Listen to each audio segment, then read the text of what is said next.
Welcome to Crash Concepts, where the economy, energy, and the environment are explored. Up next, fresh ideas and insights into the factors that are driving the world and shaping your future. Presenting information you can't afford to live without, here's Chris Martenson. Welcome to this Peak Prosperity Podcast. I am your host, Chris Martenson, and today we're going to talk about precious metals. Now, these have been pretty savagely beaten down since about 2011. They've gone down. Very coincidentally, we would note, with the onset of the quantitative easing programs. Sounds complicated, but we've been talking about quantitative easing in the context of this thing called financial repression, which is another fancy term which basically says we're going to throw Granny under the bus in order to save the profits of the big banks. We're basically going to transfer wealth from the little people or from the masses to a very small financial elite, not because that's good for the country, but because they've rationalized this to say this is what we have to do to preserve the system, to make sure that our banking system is healthy, because all good things flow from a healthy banking system. Whatever their rationalization is, they've got it, but the result doesn't change, which is that the people who are the productive members of society and who attempt to save mostly get punished for those actions, and that's one thing. Now, one of the cornerstones of financial repression, obviously remember, it's negative real interest rates is the centerpiece of this. A second piece is you have to put capital controls so that people, once they start to catch on to this idea that they don't want to be corralled into this place of accepting negative real interest rates, you don't want them fleeing the country either. So you've got to put the capital controls in. That gave us FATCA, that act, and other things like that, other Treasury Department actions to, quote unquote, chase down tax cheats. But it's really to put a bright spotlight on your savings that you might try and move offshore, so that the banks that are offshore are like, that spotlight's too bright, we'd rather not have your business. So that's a soft form of capital controls. That's happening. And of course, there's a third element in here, which is that you can't have people seeing that gold or silver or alternative investments make sense compared to the paper currencies, which are the mechanisms for transferring wealth from point A to point B. Isn't it interesting that in every money printing experiment in the past, we've seen commodities take off for obvious reasons? They have not done that through QE3. They've actually gone the opposite direction. Now, that sounds a little bit like there's mechanisms of control and that there's somebody sort of looking at this overall system and doing this on purpose. Is that true? Is that not true? Today, we're going to be talking with Ted Butler, I think one of the people who is most well-suited and qualified to be talking about what's happening in COMEX, the place where metals purchases and transactions are conducted. Little bit of physical in there. The vast volume of what happens there is in the paper gold, paper silver, paper copper, paper whatever markets. And Ted Butler runs his own site, Butler Research, and he'll tell you more about that in a minute. But he's been analyzing these things on the internet, precious metals commentary and analysis since, I think, Ted, was it 1996, if I have my numbers right? So Ted, that's about right, Chris, yes. Excellent. Well, welcome to the program today. Thank you. It's good to be with you. So where do we start with this? I think I'm looking at my screens. I'm seeing a fairly big smackdown in gold and silver today. And the news is, of course, the Bank of Japan has said, did we say we were going to buy a few of these bonds and just a couple of stocks? Heck, let's really open the floodgates. And they've announced an even larger program to buy more stocks and bonds. And of course, this ignited all kinds of things: a fall in the yen, dollars up, stocks are up for some strange reason in the U.S., and gold and silver are down. Ted, how do we start to make sense of this move today? Well, you have to sit back and try and drill down to the cause of what's going on. Based on your introduction, the actions by the Bank of Japan and the actions of our own central bank have basically been to inflate assets, inflate all investment assets, bonds, stocks, real estate. And the ironic thing is that, as you say, in the past, whenever we've gone through this asset inflation mode, gold and silver and variety of commodities have always participated. It stands out this time that contrary to the movement in all other assets, that gold and silver have been particularly weak. I attribute that to the direct mechanism, and really the only explanation for why this is so is that we've developed, not just in gold and silver, but in all the COMEX and NYMEX metals, copper, platinum, palladium, gold and silver, and even items like crude oil, and even into the grains. We've developed a mechanism that's so distorted. It's like we're allowing the inmates to run the asylum.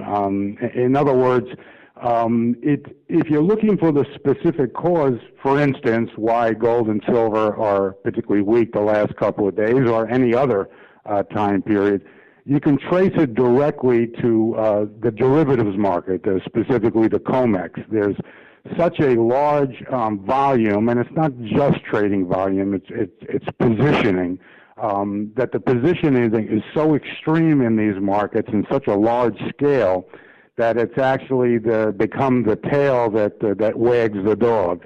We should remember that derivatives, which futures contracts on gold and silver traded on the COMEX are classified as, are supposed to be derived, from the real supply-demand fundamentals of any commodity, and they're supposed to kind of follow what developments there are in the real world of supply and demand.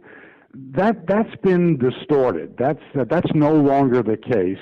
The reason we'll have like a 25% plunge in the price of oil in a few months, or a equivalent 25% or greater decline in silver or any other commodity in a very short period of time, things in the real supply demand world don't change that fast. It's a glacier-like change when you're talking about the production and consumption of copper and oil and silver, and same thing on the consumption side.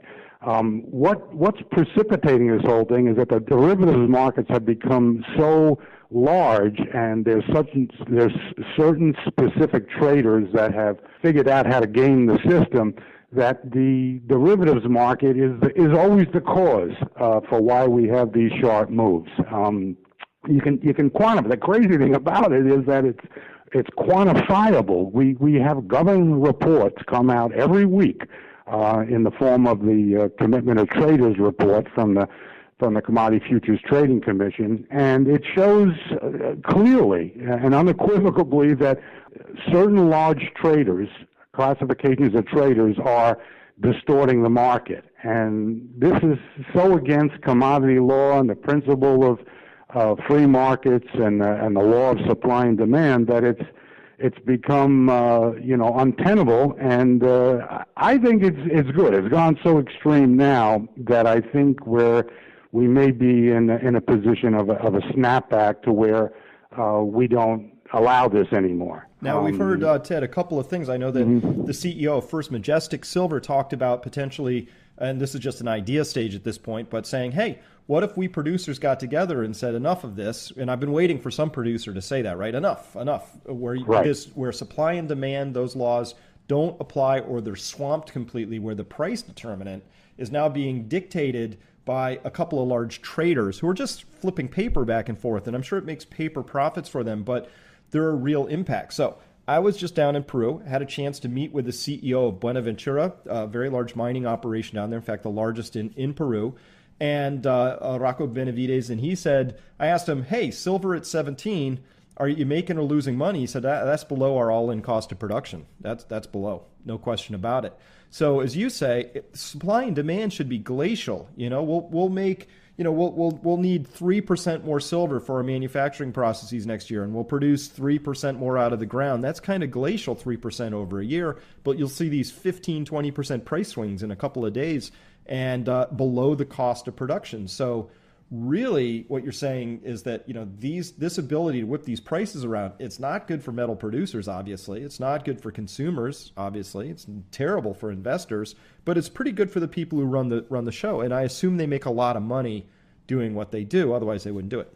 Absolutely. I was thinking of First Majestic's CEO while I was talking before, and you've hit the nail on the head. That's why I'm kind of encouraged. We've gotten to the point where it's so obvious, where they've actually pushed the price of a vital industrial commodity, silver, and others, below the cost of production. This is nuts. Why are we allowing these crooks, and I do refer to them, as you know, as crooks and criminals on the COMEX, run by the CME group, which owns all these exchanges, the COMEX, the NYMEX, Chicago Board of Trade, et cetera.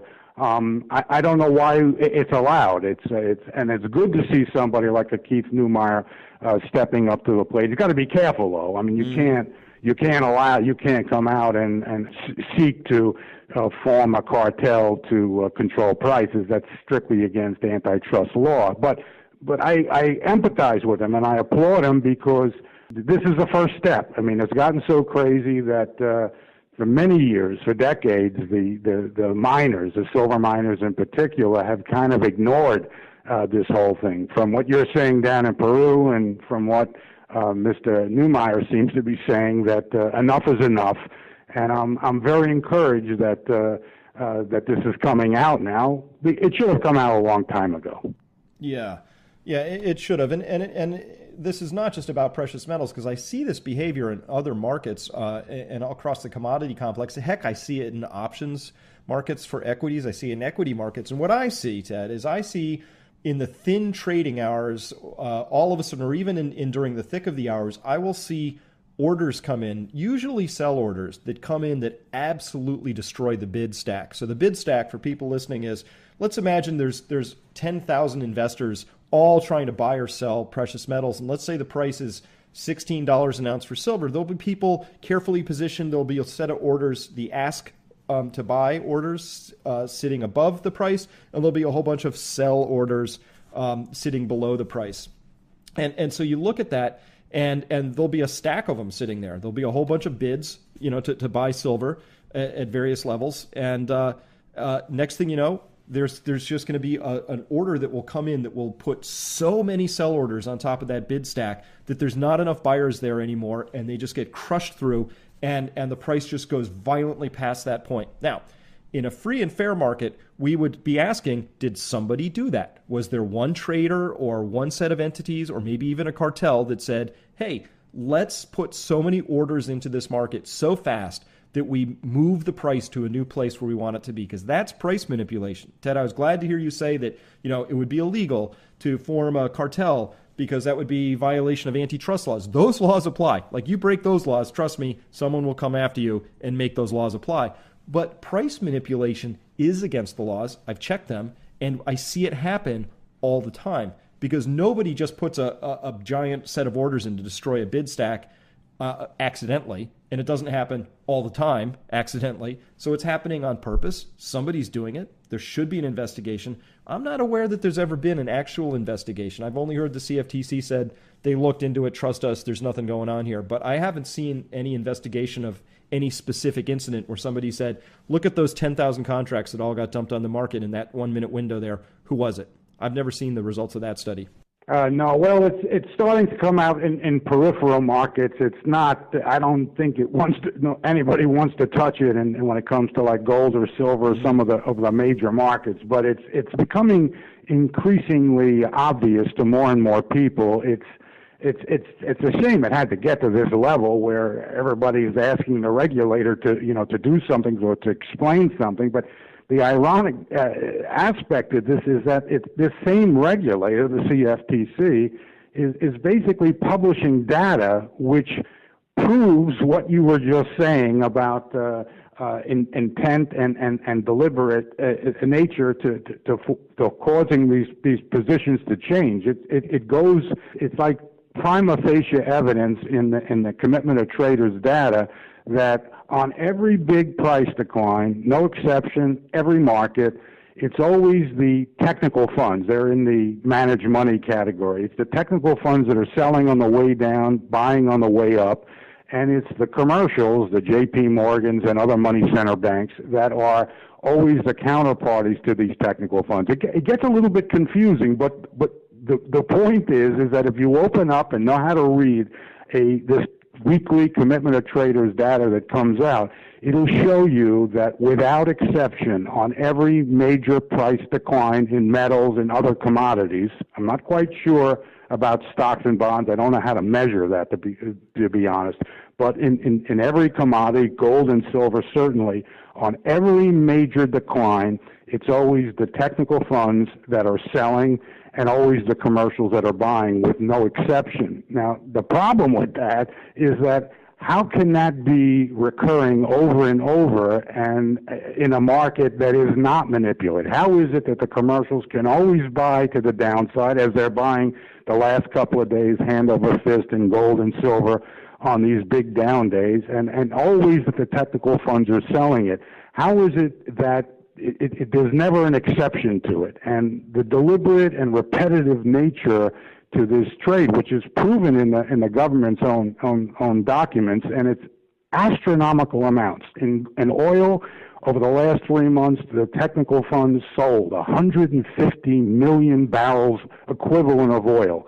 In silver, at least 250 million ounces have been sold by the technical funds, bought by the commercials. These amounts are staggering. They're staggering against real world production and consumption. As I said, it's come down to like this paper tail, okay, on the COMEX is wagging the cash market, the real market dog, and what happens is that you get wound up with miners, okay, are starting to finally complain and say that they've driven the prices too low. This is how they do it. This is the proof of how they do it. It comes in the government's own documents, and it's bewildering how long this has lasted and how it's built up to the extent that it has currently. Ted, that's a great explanation, but I'm confused by something.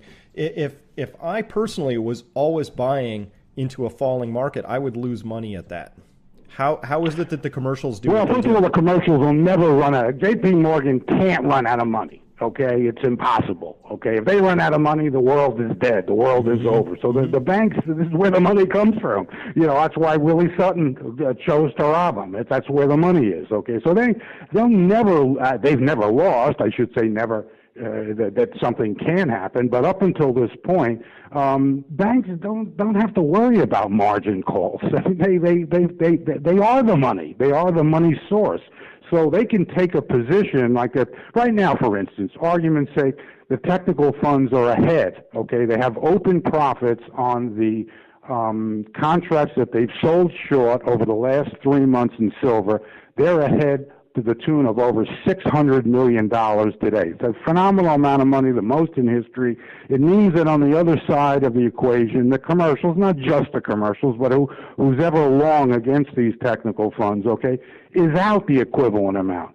What I'm saying is that because a good number of the people that are losing, the commercials right now, okay, are apparently taking the chin, and the technical funds are way ahead on their short position, it looks like the commercials are in trouble. They're not in trouble. They're not like you or I. They have unlimited money. They'll buy as much as the technical funds want to sell, because they know there's going to be a reversal. They know that when prices start to turn up, it could be Monday, it could be a week from Monday, it could be a month from Monday, it could be any time. When the prices turn up, the technical funds who have gone short have to go back and rebuy, repurchase, cover their short positions. They have no ability to deliver actual metal. That's not in their charter. It's not in their capability. So they have to buy back. The commercials play a waiting game. They know what's going to happen. They know that these technical funds are going to have to buy at some point, and they can wait them out till kingdom come. They generally don't wait that long because they're interested in cashing the cash register, ringing the cash register sooner than that. But as far as them losing to the technical funds, I think that's impossible. Excellent. All right, so I want to start to tie this this world of speculation. So this is just paper games, right? So you got buyers and sellers, and it's all paper games. And there's a little bit of real physical gold and silver that's sort of underpinning all of this. But by and large, when you tell me that somebody's gone short 250 million ounces of silver, let's wander over and tie that to the fundamental world for a minute. How much silver is actually mined on a yearly basis? Maybe 800 million. If you average the CPM group and the Silver Institute Goldfield Mineral Service together, it comes in about 780 million ounces a year. So we're talking upwards of say 40%. 40% of there's been a position change. The technical funds as a group, okay, have sold 40% of the world annual production of silver in a matter of 3 months. And I'm asking you, somebody sells 40%, okay, of the annual production of the world of a commodity. What is that commodity likely to do in price? Well, and that's exactly what we've seen. Now, the other guy, somebody will say, well, there's a buyer for every seller and all this kind of stuff, and a long for every short. And I understand it. I've been in the commodity business for 40 years. I understand how the markets work. Well, what I'm saying is that it's the pattern of how they do it. The technical funds, because they're technical, okay, they sell on lower prices. They keep selling as prices go down. The commercials know how the technical funds are going to act, so they're sitting there buying, knowing that someday and someday soon, the technical funds have to reverse positions when they get their maximum position on, which is looking like it's now. But I've said that for the last couple of weeks.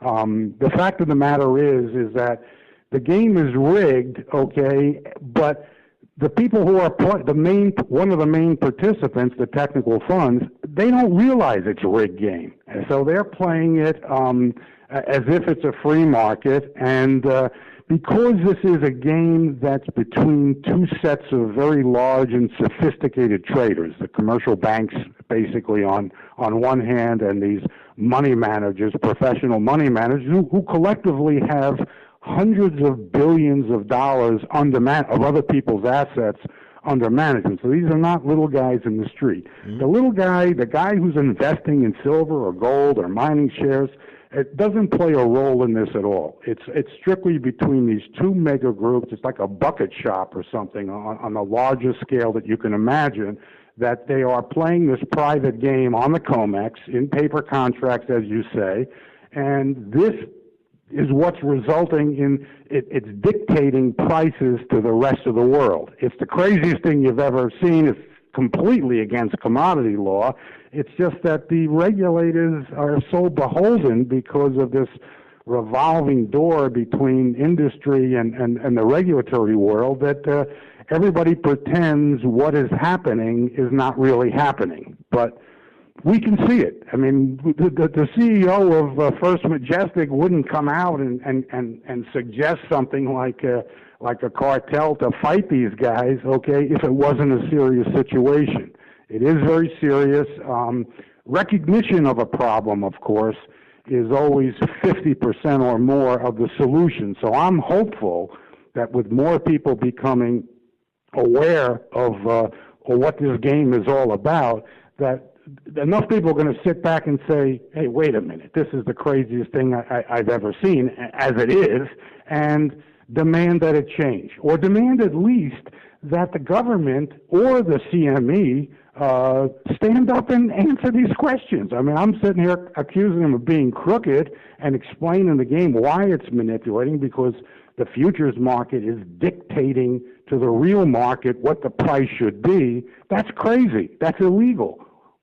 There's no response on their part. I mean, I certainly made them aware of it, as I think you know, but it's they want to pretend that it doesn't exist. Those days with these new extremes in prices, these price lows in silver in particular, okay, are causing, we're going to deal with this real quick. It's like, because the miners, look, it's terrible that they should be subjected to this, but if silver prices don't rally, and don't rally soon, most of the silver miners are going to go out of business. Now, I think silver prices are going to rally, and they are going to rally soon, so I don't think it's going to get to that. But the simple fact is, at current prices, at $16 and below, okay, there are very few silver miners who can stay in business long term with that type of price environment. Agreed. So let's go even further into the fundamental side. For a long time,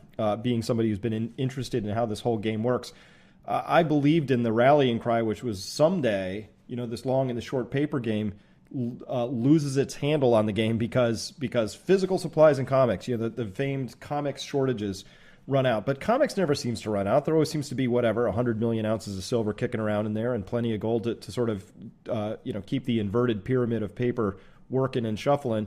Is there anything like if this game is not going to be over because the CFTC is going to wake up and say, you're right, there is something going on. We'll take a good look. Because we know, like, wasn't it Markopoulos was this gentleman who had all the forensic accounting you needed to know that Bernie Madoff was running a scam, gave it on a silver platter to the SEC, a different regulatory organization, but handed it to them again and again and again, and they did nothing about it until the Ponzi scheme blew up. And then they said, we'll get right after Madoff's sons or whatever they decided to do, right? So in this game, it looks to me like I've lost faith that the regulatory body's going to self-regulate. They have no interest in it. They've demonstrated that they don't want to do that. They've said that as many ways as they can. So do you think, is there anything in the cards we could look at and say this game blows up on its own, or do they just keep doing what they do forever? Well, no, that's a good point that you're raising here. For a long time, I expected them to do something. I'm talking about the last 30 years, but I've long been in the camp now for years. They're not. The CFTC can't do anything about it, because to come out now and say that there's something wrong is going to be. It's going to put them in such a bind, because everybody's going to say, well, where the heck were you been for the last 20 years or so? So they're not going to. You're 100% correct. Put no faith in the regulators, the CME or the CFTC, in doing anything about it. I just keep bringing them up because they should be shamed into doing something. I'm not expecting it, though. More to the point, though, what is going to change it is it's not necessarily a COMEX shortage. I'm not looking for a default necessarily on the COMEX, which is popularly advanced from time to time. That's not what I see. What I see is just a genuine, the price is too low, it's going to stimulate investment demand, it's not going to discourage industrial consumption demand, of course, and in due course it will have an effect on mine production. So to put it on fast forward, what you're going to see is what we saw back in early 2011 when silver did hit close to $50 an ounce. It was basically a growing physical shortage. And it doesn't have to be on the COMEX. I mean, that'll be the last place that you see it, but it'll be in the market. When you put a price too low, when you fix or manipulate a price too low, you're inviting a shortage, an inevitable shortage. So that's what for sure is going to happen, and there are plenty of signs now that that's developing in silver. I don't know how closely you follow it, but there's been, since the high in silver, which back in 2011, which was brought about not by changes on the COMEX and technical funds. That wasn't the reason silver ran up back then. It ran up basically because there wasn't enough physical silver to go around in 1,000-ounce bars. Not eagles, not small bars. 1,000-ounce industry standard bars were in very tight supply, on the verge of shortage back in the spring of 2011. We know this now in retrospect, and that's what caused the price to go up. It's the same thing that's going to happen the next time, and it's inevitable because we have the price too low, and we're seeing signs of it now. There's a phenomenon going on that I started observing about 3.5 years ago, at about the price of when silver got close to $50 for the second time, the first time being back in 1980. What's developed is that, and it's gone kind of unnoticed, and I don't know why, there has been a phenomenal, fantastic, I don't know what the right words are to use, physical movement of silver, and only silver to this point. It's starting to show a little bit in gold, but it's really been going on in silver for 3.5 years, where they are bringing in, even though there's about the amount of silver in the COMEX exchange, the total amount around 180 million ounces, hasn't changed that much over the last year. It's that amount of metal you were talking about before. But what has happened is that there's been just an incredible movement of silver into and out from the COMEX inventories, where this 180 million ounces are, and it's disproportionate. It's like spinning. It's like we got trucks coming in on a daily basis, practically, but certainly on a weekly basis, to the tune of almost 4.5-5 million ounces of silver are coming into and out from these COMEX warehouses. While it's not talked about, put on trucks, taken into the warehouses, taken out of the warehouses, put on trucks, physical movement, no paper games. This is all real silver. And it's coming in and coming out at such a phenomenal rate that the only plausible explanation that I can come up with, and I'd solicit anybody to come up with an alternative explanation, is that we're moving such inventory like this because we have tight conditions right now. And when you have tight conditions, and we've had tight conditions for a number of years by this COMEX indicator, this physical warehouse movement indicator, it's just a little bit of distance to go from that to a flat-out shortage. And I think that's where we are. And I think that the extreme movement down is this last move in the last couple of days is going to be the last hurrah. I think they've put the technical funds as short as they possibly can get them. And the combination of this extreme, it's not the commercials who are short big at the moment on the COMEX. Some of them are, okay, but most of them aren't. The big shorts are the technical funds who have no ability whatsoever to deliver physical metal. And at the same time, they're shorting like crazy into a physical environment where there's nothing but indications that the market on a wholesale physical basis is very tight. And that's a combination that you could just blow sky high in price. Will we? I mean, I don't know. I mean, we're gonna find out. All I know is I know the technical funds have a record short position like they've never had before in these paper contracts on the COMEX. I know the physical metal has been coming in and going out at the same time in this COMEX on a physical basis, okay, like never before. We're seeing things like that, those two being the two main tells as far as I'm concerned, in place and suggesting that something is going to happen soon. We can't, and now we got miners coming out saying the price is too low, and they think it's because one miner thinking it's because there's manipulation on the COMEX.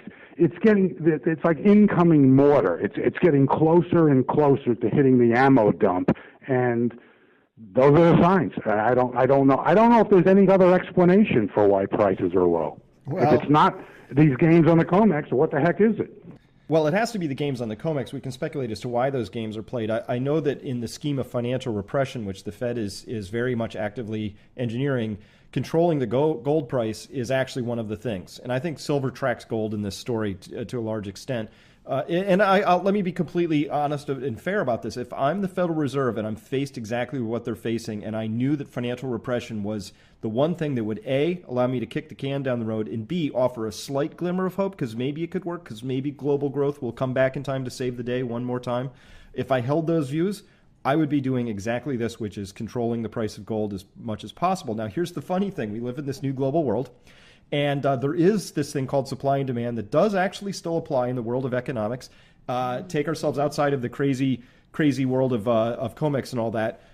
Gold, as you know, and silver have been flowing heavily from west to east. So here's an email I just received minutes ago from a guy I know who does he's U.S. based out of Menlo Park. He sells a lot of gold, particularly into Asia. And he says, he's talking about this recent smackdown, and he says, there's no lack of demand for gold. We were overwhelmed last night and this morning with orders from China and Europe. So he keeps reporting to me that he's doing not just brisk business, but every time the price goes down, it gets brisker. And so we're seeing this basic hemorrhaging of what I consider to be real wealth from west to east, and also from the U.S. towards Europe now, according to this.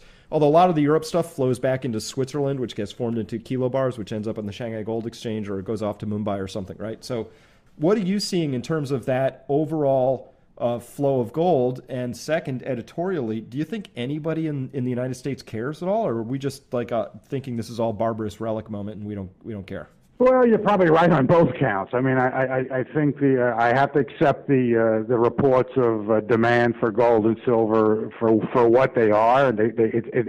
We know we're producing this stuff. It has to be going someplace. It's not going here. The other part of your point is that if you asked 100 people on the street, you'd be lucky if anybody could come up with within $5 of the current price of silver or gold. It's not something that people pay attention to, but that doesn't change anything. What matters is what you were saying before. What matters is that there's a physical resolution here that has to come. You can play paper games, okay? If it was just on paper, I guess you could play it forever. But there is a connection. There is a conversion mechanism between paper and physical on the COMEX where it's built in, it's baked into the cake that you have to have some kind of at some point, you can't run paper over physical indefinitely. You can run paper over paper forever. I mean, nobody's going to, nothing's going to stop that equation. But when you do have a connection, and there is a connection between COMEX paper contracts and physical, at some point that conversion factor and that mechanism is going to negate the whole process. If you've put prices too low, as I would contend that they certainly are in silver, and prices have to rise, what's going to force that is not the government. It's going to be the market, the physical market, and we see signs of that. And it's likely to happen in gold too. I think it'll be more dramatic in silver because there's so little silver in the world today. At today's prices, with about 1 billion ounces in total in industrial bullion form, and 1,000-ounce bars, the stuff in the COMEX, the stuff in SLV, the stuff that people deal on a wholesale basis, okay? There's only 1 billion ounces of that, and that comes to $16 billion in the world. There's got to be thousands of companies that have a higher capitalization, market capitalization than $16 billion, and there's got to be thousands of people in the world that might individually be able to absorb all the silver in the world were it available. So that's where the disconnect is coming, is that they don't align, and in the end, the physical is going to trump the paper. I mean, there's no two ways about it, because you know, when a solar panel manufacturer needs silver and there's not enough around, buying a paper contract isn't going to do him any good unless he can take physical delivery, and that's what it'll come down to. So in the game playing world in which you describe, the money game playing world, the Achilles heel for the metals is that they're physical, and that ultimately there will be a move on the physical. I think it's happening now, but and from what you're saying, it seems to be happening from a different vantage point. It's only just a matter of time before they collide enough to where we notice it in price. I agree, and I'll tell you what, silver is my favorite, but not for the same reason as gold. People often ask me how I feel about gold and silver, as if it's one word, gold and silver, and they're two words to me. Gold is a monetary metal, and I hold it for reasons that have more to do with my belief about what's going to happen to the world's monetary order in the future, and less to do with anything else beyond that. Silver for me, wow, this is my magic substance. So if people ask me, I need a Rip Van Winkle investment, I want to just put some money somewhere, I don't want to think about it. In 20 years, though, I'd like it to be worth more, maybe a lot more, but certainly not zero. Silver is like my number one star for that, because I'm looking at the depletion of silver assets across the world. The mines are getting harder to find. You know, the ones that we are, fewer grams per ton in an ore grade. So we're just going through the basic depletion story. But I'm seeing what's happening. When I was just down in Lima, Peru, they're very proud and excited because they're going to have this World Climate Conference that's coming in December, and the world's going to talk about things. And one of the things the world's going to come to is an agreement, I bet, that we need to have more solar power. And that, to me, means solar panels. And since there's 0.1 grams of silver for every watt of solar panel installed, all you have to do is look at the basic agreements that they think. They throw these crazy numbers out because they're a bunch of politicians and economists. They're like, we think the world should have 25% of its energy from solar, right? Really? Because that's a number of gigawatts, right? The terawatts, many terawatts. And we can calculate that. You divide the number of panels you need into that, and you don't have enough silver to do that, period, right? It's just too big. So the only way we're going to be able to create that amount is either find a substitute, and nobody's found a substitute for silver yet in that process because it's the most conductive element out there. You can accept worse panels, not better panels, but worse ones. So you use a substitute and you degrade it.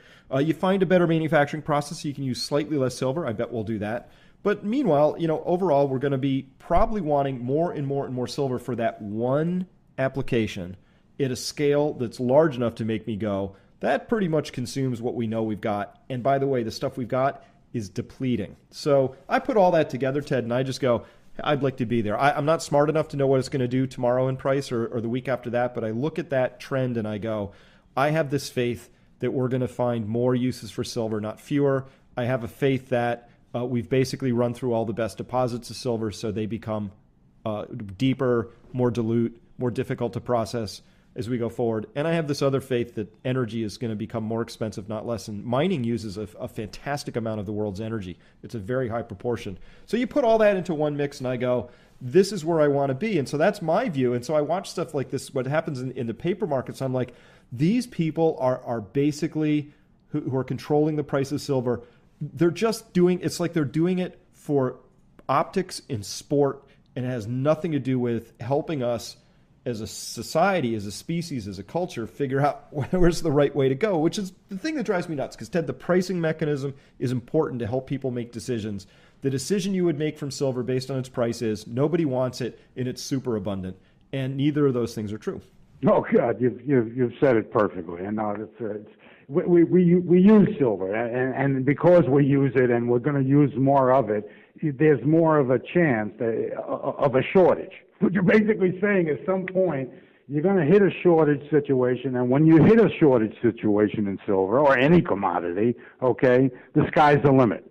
Because I got to have it now. If it's an industrial commodity as it is, they're not going to stop. With the amount of silver that they put in solar panels, they're not going to stop the assembly lines if they have to pay more for silver, and they'll bid it away from anybody else to get their product finished. You're not going to send workers home for a lack of a raw material if there's some way you can go get it, and that's when the free-for-all starts. I don't know, like you, I don't know exactly when that's going to hit, but the conditions that I monitor suggest that they're much closer at hand than anybody realizes, and certainly much closer at hand than the price would indicate.